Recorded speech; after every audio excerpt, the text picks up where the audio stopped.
美俄关系走向也是各方关注的重点。双方尽管在延长新削减战略武器条约等方面进行了一定合作，但从经济到军事，从人权到网络，仍然分歧明显，博弈在不断升级。拜登周二接受媒体采访时就直指普京是杀手，引起舆论哗然。俄罗斯随后紧急召回驻美大使，并指责拜登政府在上任头几周就将俄美关系带入死胡同。俄罗斯外交部周三发表声明说，已召回俄罗斯驻美国大使阿纳托利·安东诺夫，以讨论俄美关系前景。声明说，美国新政府已执政将近2个月，不久将到达100天这个节点，当下需要评估美国总统拜登政府的执政方向。那么显然，俄罗斯在这个问题上是留有余地的，就给出了一个理由，说我们要商量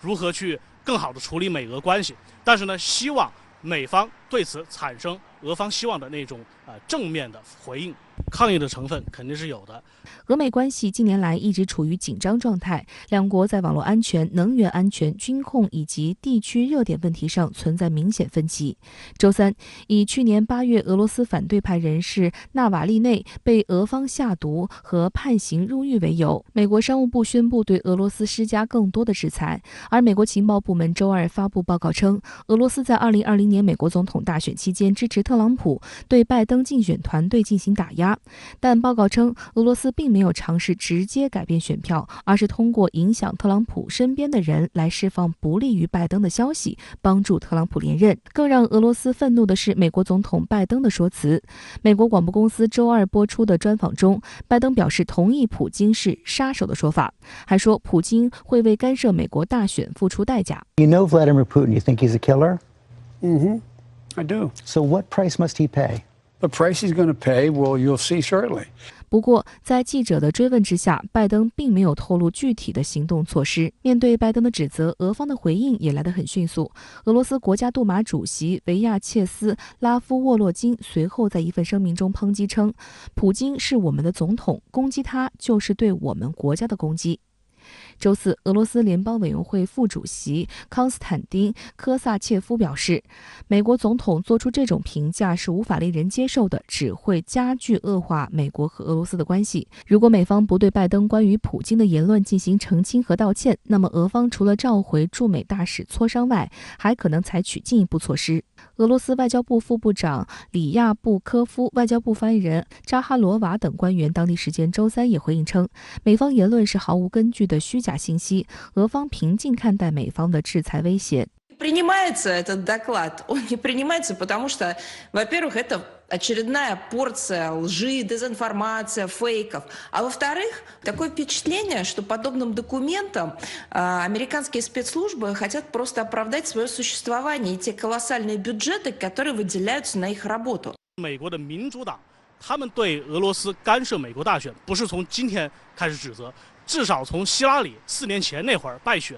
就开始不停的这么指责。那么这种做法呢，到现在来看，至少就俄罗斯有没有做这件事情，我们姑且不论。但是客观上来讲，对于民主党拜登政府来说，至少有2个效应：第一，在国内进一步打压特朗普。打压特朗普的派系，防止他们4年后东山再起。第二呢，那也是延续民主党政府一直是打压俄罗斯的这一个做法。那么在国际层面上提供了一个新的借口。实际上，美俄关系恶化在普京与拜登1月26号进行的首次电话交谈中就已经出现端倪。通话中，双方除了在俄美新削减战略武器条约延期5年问题上迅速达成一致外，几乎都是各说各话。特别是拜登，他向普京提及俄美关系中的一系列疑难问题。拜登告诉普京，一旦这些美关心的问题被查实，美国将采取自卫措施，俄方将遭到严肃的制裁回应。这也就意味着，拜登基本确定了对俄强硬政策的主基调。此外，拜登政府外交国安团队也由对俄强硬派组成，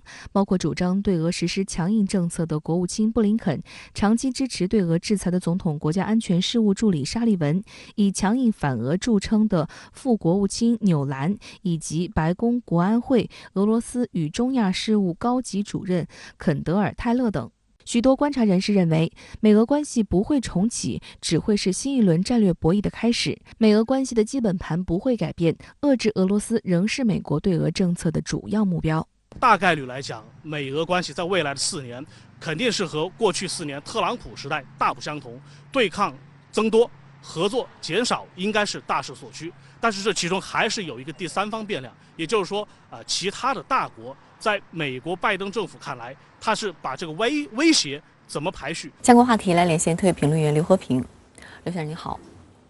俄罗斯外交部发表声明说，已召回俄罗斯驻美国大使阿纳托利·安东诺夫，以讨论俄美关系的前景。您对此如何解读？我认为由俄罗斯外交部来发表正式的声明，并且直接使用了“召回”这个词，这在大国外交中绝对是非常罕见的。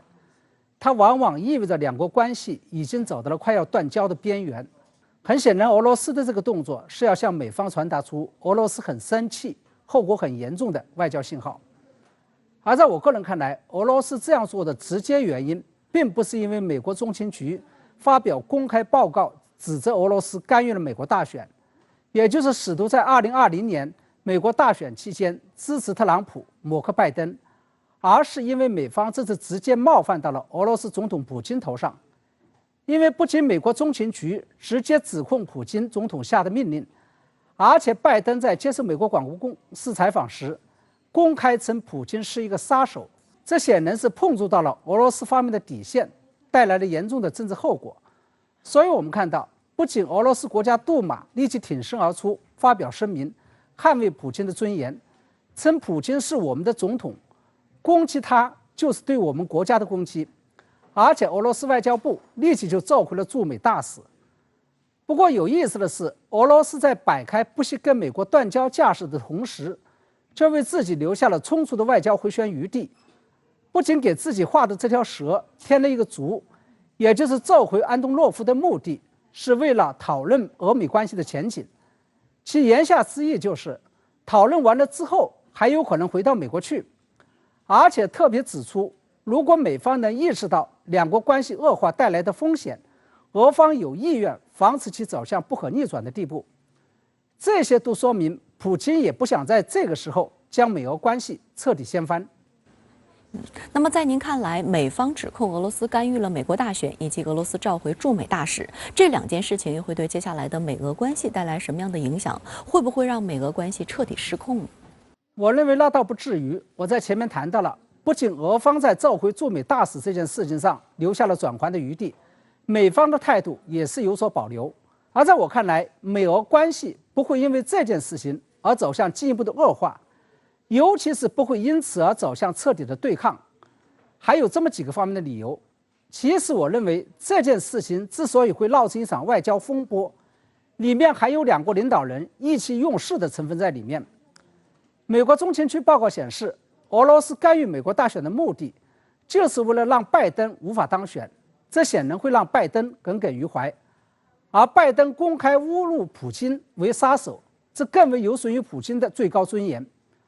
不过我同时相信，无论是俄罗斯总统普京还是美国总统拜登，都是身经百战的成熟的政治人物，他们应该不会因为自己的义气而彻底伤害到美俄关系。其二，拜登在上台之前曾经将俄罗斯视为了美国的敌人，但在上台执政之后，不仅这个说法已经不提了，而且已经在刚刚发表的临时战略方针中公开声称，中国对美国的所谓威胁要远远超过俄罗斯。不过我同时认为，虽然美国不会因为这件事情而对俄罗斯大动干戈，更不会让美俄关系进一步恶化，但是在可以预见的将来，美俄关系也肯定不会出现好转，